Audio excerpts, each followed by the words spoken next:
What is going on, everybody? Welcome back to a very special From Screen to Shelf review. I am Chase, and today we are here to talk about Transformers 1.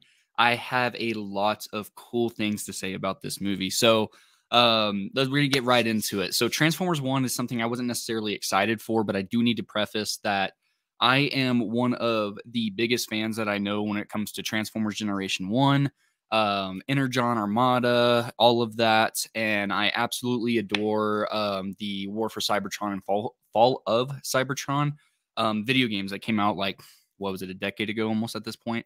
So I am a huge Transformers fan, but I am not a huge fan of Michael Bay's Transformers. I think the first one and Dark of the Moon are probably the best ones. The rest of them are fun popcorn flicks, but they don't necessarily get me excited in the manner that I would want to for a live action Transformers. So this one I believe I watched some of the trailer or it pre-rolled through something that I watched earlier this year.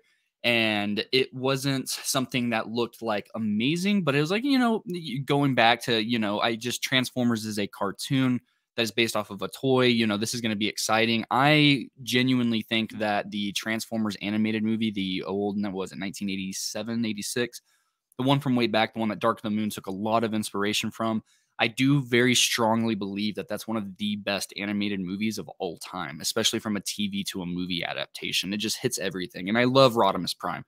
So I went to go see it today, and I am here to tell you nothing but great things. I really don't have that many complaints. The one complaint that I do have is I do love Keegan-Michael Key. I think he's one of the funniest people like alive right now. He's just so funny. I just don't like him as Bumblebee. Bumblebee isn't even my favorite Transformer like a lot of other people's favorite is Bumblebee. I'm just not a Bumblebee guy. I don't know. I'm a Soundwave guy, and there's just something about Bumblebee. He's cool in the Michael Bay ones, but in this one, he is absolutely agonizing for like the first 5-8 minutes that he's on there. And he has some really cool moments. But that would probably be my biggest complaint. And that's really it. I really don't have a lot. I did go see this in 3D, and it was my first 3D experience in probably 8 years. And it was just really cool. I didn't use the most detailed way of using or the most articulated way of using the 3D that I've seen.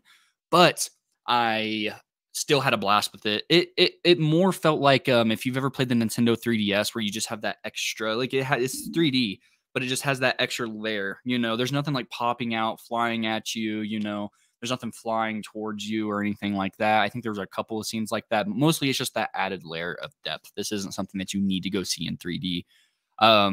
The story of Orion Pax and D16 is what they refer to as a pre-Megatron era Megatron, as in this, is just really, really, really awesome. It's just so wholesome. It's so family friendly.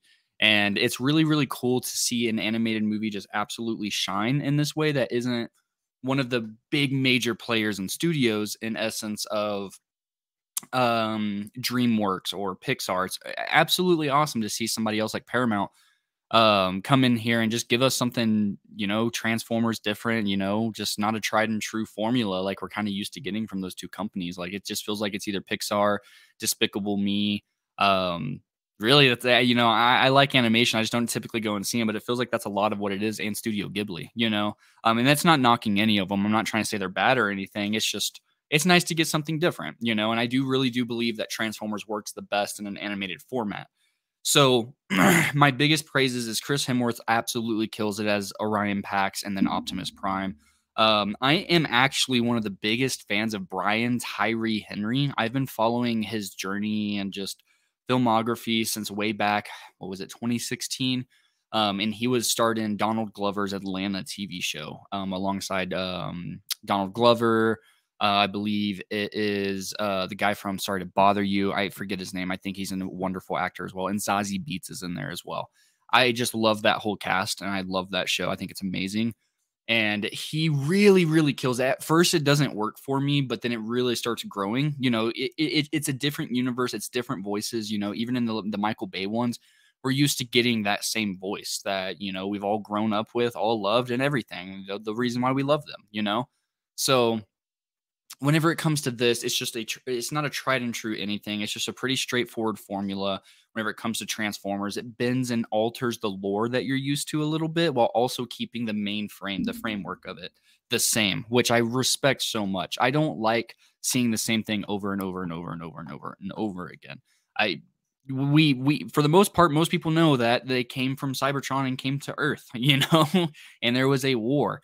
And so it's really, really cool to see that pre-era of what we already know and has already been told to us countless amounts of times. It's really, really cool to see that get adapted for the big screen.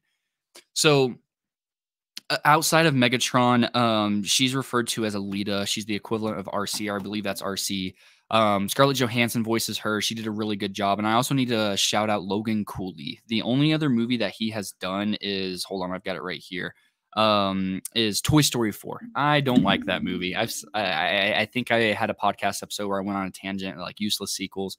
Don't like it. So wasn't necessarily the biggest, most faith behind him, but I absolutely hope that this gets a sequel. It's so different from what we've been getting. It actually feels honorable. It feels respectful of the source material. Again, it takes the framework and it builds off of it, but also doing and finding its own identity. And I respect that so much. It's just so awesome. The third act in this, for the first two acts, it's fine. It's fun. It's cool. It's awesome. I was sitting at about a strong 3.5 to 4 out of 5 right there. I was like, you know what? There's nothing wrong with this. I can't really complain about anything other than Bumblebee, like just really being agonizing to a degree whenever he talks. It's just like, it's just so agonizing to me. That's, again, just me. There's just something about it. He's that typical annoying bantery character that just cannot stop talking. And, it gets better as the movie goes on. But as soon as it hits that third act, God, it's so good. And there's even a part that'll tug, if you're a big Transformers fan, that'll tug a little bit at your heartstrings. And it's really cool for a movie to be able to do that nowadays, especially for, what is essentially a kid's movie, but this movie also understands that this isn't only a kid's movie. This is a family movie. It's targeting everybody. It understands there's 60-year-old people that grew up with Transformers. It's understanding that it's introducing itself into a new age and audience. It also understands that it's got middle-aged viewers. It's just a very well-rounded movie that I think hits all of the notes that you need for a successful family animated film. So with that being said, I don't want to rant too much and keep repeating myself and everything like that, but I'm going to give Transformers 1 a very strong, I was stuck between an 8 to a 9. I don't think it's a perfect movie at all. While I really don't have many complaints, I can't sit here and say masterpiece status. I can't sit here and say this. I can't say that. It definitely feels like a part 1. That's why I really want to see a second one, because it definitely feels like it, while it also is self-contained. So with that being said, I'm going to go ahead and give it an 8.5 out of 10. I think that's a very strong. I feel like that's a very fair score. I think that's right in the middle of where I was struggling to go with. I think it could grow on me or not be as strong on a rewatch, but I really had fun walking out of the theater and think that it was a great time. So guys, thank you so much for tuning in. Make sure to like, comment, subscribe. If you went and saw Transformers 1, please leave your spoiler-free thoughts down below. Let's have no spoilers down in the comments for people that maybe just down there browsing for some reason and just want to partake in the community. So let's make sure that it's welcoming and no spoilers for anybody. See you guys next time.